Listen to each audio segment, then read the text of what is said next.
Pemirsa, waktu mudik Lebaran beberapa tahun yang lalu, saya ingat tuh reuni dengan beberapa teman sekolah dulu. Teman saya ini unik sekali loh. Dia senang sekali menyapa dalam sebuah acara, karena biasanya kan kita kumpul, setelah itu ada halal bihalal dan seterusnya. Itu dia menyapa dengan salam, "Hai, apa kabar?" Jadi salamnya pakai tangan begini. Lama-lama saya pikir, oh ternyata pamer cincin. Jadi setiap jarinya ada cincin. Nah, ini kadang terjadi nih Kang Rashid, Mas Wadi. Fenomena mudik dimanfaatin juga untuk show off, ya kan? Pamer bahwa saya sudah sukses di rantau, gitu kan? Nah, kalau Mas Wadi melihat fenomena seperti ini bagaimana? Jangan-jangan bisa jadi novel baru nih, Mas?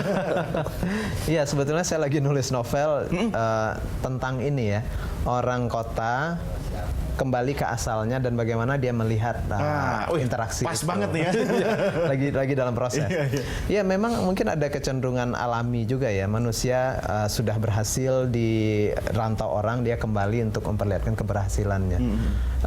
Cuma ya menurut saya jangan berlebihan saja gitu. Jadi kalau untuk merayakan bersyukur, kalau istilahnya kita itu tahadus bin ni'mah ya Ustaz ya. Jadi bercerita tentang keberhasilan tapi dalam rangka bersyukur mungkin nggak apa-apa.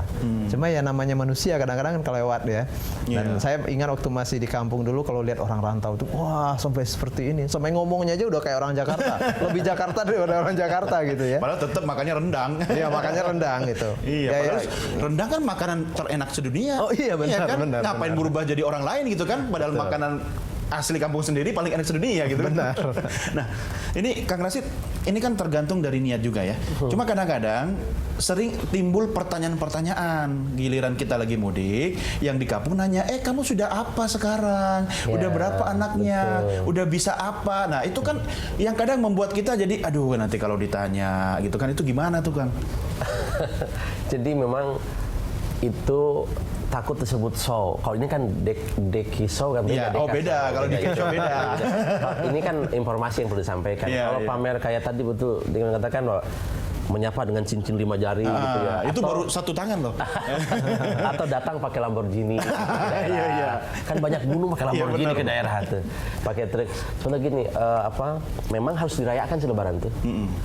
Puasa itu la'allakum tattaqun, supaya kita bersih dan takwa kepada Allah. Nah, walitukmilul iddata walitukabbirullaha malakum la'allakum tashkurun. Jika engkau menemukan 30 Ramadan, masuk ke 1 Syawal, rayakan atau celebration, rayakan dengan syukur, la'allakum tashkurun. Nah, kita kembali ke daerah itu sebagai bukti syukur. Nah, daerah tahu dong, oh ini orang berhasil. Nah, bagaimana mengemas syukur kita kepada tadi Mas Wan mengatakan tahadus bin ni'mah, harus disampaikan nikmat ini. Tapi jangan terlalu pamer. Contoh nih, alhamdulillah kami berhasil berkat doa gitu. Kemudian di maaf nih ada sedikit oleh-oleh. Nah, oleh-oleh itu berupa bentuk syukurnya kepada mereka. Dan mereka pun daerah kan tidak bisa menikmatin coklat gitu katakan, atau nikmatin burger atau apa, boleh bawain gitu. Tahabu. Jika engkau memberikan hadiah ke saudaramu di daerah, akan muncul rasa cinta. Hadiah ini bentuknya apakah materi, barang atau apa? Bisa materi, bisa pelukan, bisa maaf gitu. Yang penting tulus ya, ikhlas. Tulus, ikhlas di hati. Saya sedikit begini, menggambarkan kalau orang tulus seperti buah manggis. Apa tuh? Luarnya hitam tapi putih dalamnya. Jadi buahnya bukan kulitnya ya. Nah, tetapi kalau yang show off itu buah kedong-dong Pak. Luarnya licin, menakjubkan, ganteng, cantik tapi kusut dalamnya. Waduh. Itu tidak diterima awal. Mudah-mudahan kita bukan yang kayak gitu. Amin. Nah, ini kalau bicara soal mudik yang sudah jadi tradisi, ya kalau memang kita mampu ya, kita punya dukungan ekonomi ya kan, tapi jangan sampai tujuannya pamer begitu kan. Nah, cuma kan begini, tadi kita sempat bicara nih Kang Rashid, Mas Wadi, soal memaksakan diri mudik sampai harus misalnya nih naik motor berempat ya. Nah, sehingga membuka peluang terjadinya kecelakaan. Nah, kalau Kang Rashid melihat seperti ini, apa yang bisa Kang Rashid sampaikan kepada pemudik-pemudik kita ini yang minggu depan ngumpul sama keluarga di Idul Fitri? Sebetulnya saya merasakan sekali mereka memaksakan diri Mas Wadi untuk ke daerah. Karena ada kepuasan batin sebetulnya. Tubuh kita ini kan terbagi dua, ada jasmani, ada ruhani.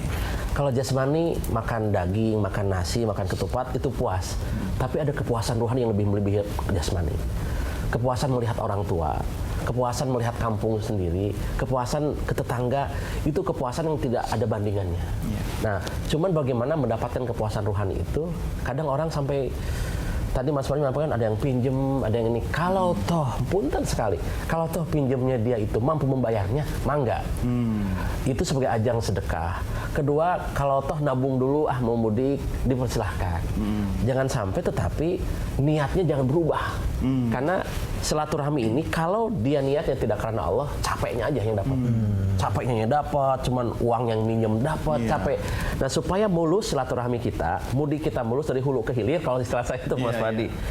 Kepalanya selamat, tengahnya selamat, ujung selamat. Kenapa dikatakan hulu ke hilir? Allah tidak akan menerima amal yang hancur niatnya. Maksudnya niat sebelum silaturahmi, saat silaturahmi, dan setelah silaturahmi. Niatnya aku karena Allah silaturahmi. Yang kedua, dalam proses silaturahmi tidak pamer, tawadu, tetap dalam keadaan koridor agama. Yang ketiga, setelah silaturahmi mudik, gak usah diceritain. Wah, kemarin saya mudik nyumbang 1 triliun di daerah. Jangan sebut-sebut. Kepalanya selamat, ujungnya hancur. Jadi harus dijagain ini semua itu. Nah, kalau toh memang kalau boleh sih jangan minjam itu. Nah, tapi kalau pada mepetnya dia minjam tapi mampu membayarnya dengan niat bahwa itu kadang itu menjadi barokah. Niatnya memang buat mudik silaturahmi, bukan niat untuk minjem biar kelihatan pamer gitu kan? Enggak kan? Oke. Nah, kalau Mas Fuadi sendiri misalnya waktu mudik, ya ini udah lama nggak mudik ya gitu kan? Tapi waktu mudik terakhir itu apa yang pertama kali dicari di kampung halaman? Yang saya cari adalah tangan dan wajah ibu, karena itu tempat semuanya bermula, itu akar, itu rahim, dan itu awalnya kita.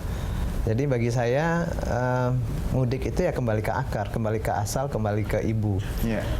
Dan setelah itu baru yang kemudian makanan, suasana, dan lain-lain ya.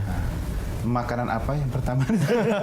Bukan ke dapur dulu kan? Bukan ke dapur dulu. Ketemu ibu dulu dong gitu kan. Makanannya juga makanan ibu. Makanan masakan ibu. Rasanya berbeda, rasanya lebih nikmat, dan karena ibu itu kan meniatkan memasak itu dengan sepenuh hati ya. Bumbunya bumbu cinta. Bumbunya bumbu dengan cinta. cinta. Benar. Betul. Benar. Tapi kan ibunda sudah di Jakarta. Jadi nggak beda dong waktu masak di Jakarta ngumpul sama keluarga gitu kan. Cuma beda pas keluar, oh macet gitu ya.